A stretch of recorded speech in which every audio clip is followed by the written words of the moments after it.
Bharatiya Janata party में democratic party है। यहाँ पर हर कार्यकर्ता को अपनी बात कहने का अधिकार है। समाजवादी पार्टी में कोई मुख्यमंत्री बनने का कार्यकर्ता सपना देख ले जिस दिन, उसी दिन पार्टी से निष्कासित हो जाए। भारतीय जनता पार्टी का एक बूथ का कार्यकर्ता भी मुख्यमंत्री प्रधानमंत्री बनने का सपना देख सकता है और सपने को पूरा भी कर सकता है। इस तरीके से उत्तर प्रदेश में गुंडा राज, माफिया राज को खत्म करने का काम किया गया है।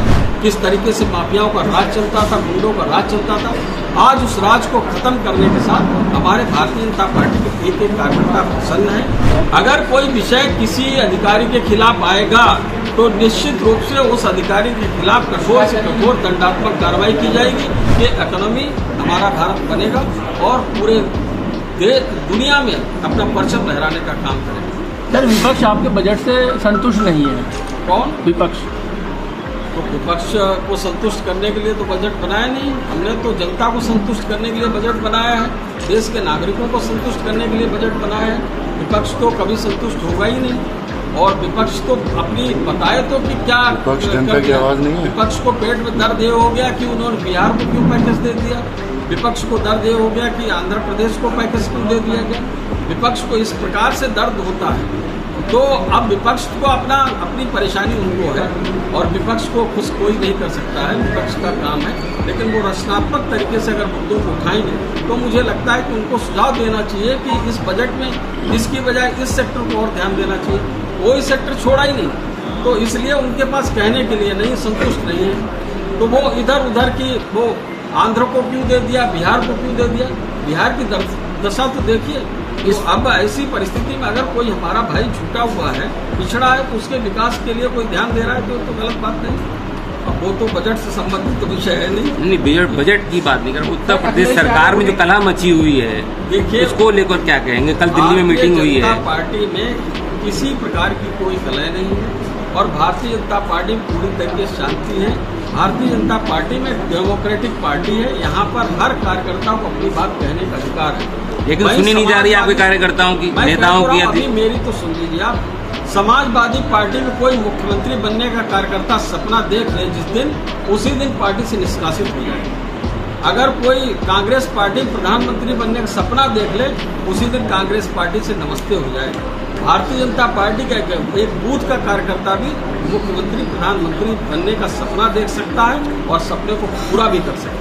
लेकिन तो हमारी पार्टी का डेमोक्रेटिक, देखिए सभी जगह एडमिनिस्ट्रेशन को बहुत चुस्त दुरुस्त किया गया है। किस तरीके से उत्तर प्रदेश में गुंडा राज, माफिया राज को खत्म करने का काम किया गया है। आप देख रहे हैं कि किस प्रकार की घटनाएं दुर्घटनाएं यहाँ पर होती थी, किस तरीके से हमारी बहन बेटियों के साथ छेड़छाड़ होती थी, किस तरीके से माफियाओं का राज चलता था, गुंडों का राज चलता था। आज उस राज को खत्म करने के साथ हमारे भारतीय जनता पार्टी के एक एक कार्यकर्ता प्रसन्न है और अगर कहीं नहीं सुनी जाएगी निश्चित रूप से उस अधिकारी के खिलाफ कठोर, अगर कोई विषय किसी अधिकारी के खिलाफ आएगा तो निश्चित रूप से उस अधिकारी के खिलाफ कठोर से कठोर दंडात्मक कार्रवाई की जाएगी। आपने देखा होगा कितने आईएएस अधिकारियों को सस्पेंड किया गया, कितने पीसीएस एसडीएम को सस्पेंड किया गया। तहसीलदार की तो कोई औकात नहीं, अगर वो भी किसी तरीके से भ्रष्टाचार में दोषी पाए जाएंगे तो कठोर से कठोर कार्रवाई के खिलाफ भी।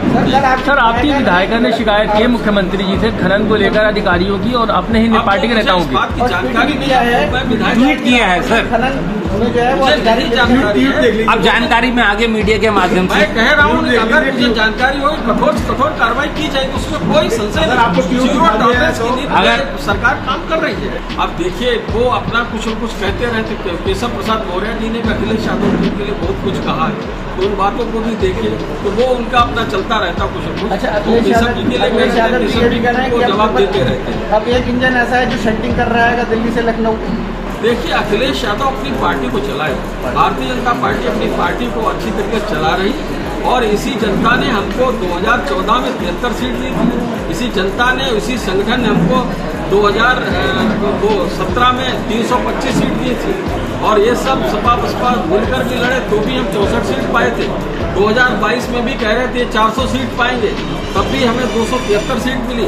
अब एक बार थोड़ा 19-20 हो गया तो इतने ना उछले, आगे आने वाले समय बता देगी जनता की। माननीय प्रभारी मंत्री जी, माननीय प्रभारी मंत्री जी, हमारा इतना कहना है कि बलिया में अभी 27 पुलिसकर्मियों पर, बलिया में अभी जो 27 पुलिसकर्मियों पर जो FIR दर्ज हुई है उसको लेकर क्या कहेंगे? आप कह रहे हैं कानून व्यवस्था सही है, आप वही तो कह रहे हैं, आप कह रहे हैं कार्रवाई नहीं करे, वहाँ कार्रवाई बलिया में हुई ना, बाकी पूरा प्रदेश पड़ा है। वो कह रहा हूँ ना, कार्रवाई जहाँ संज्ञान मुख्यमंत्री जी आता है वहाँ कार्रवाई होती है। तो अभी रामपुर संज्ञान में सब्सक्राइब करें आपका अपना चैनल न्यूज टाइम नेशन और हर खबर सबसे पहले पाने के लिए बेल आइकॉन जरूर दबाएं।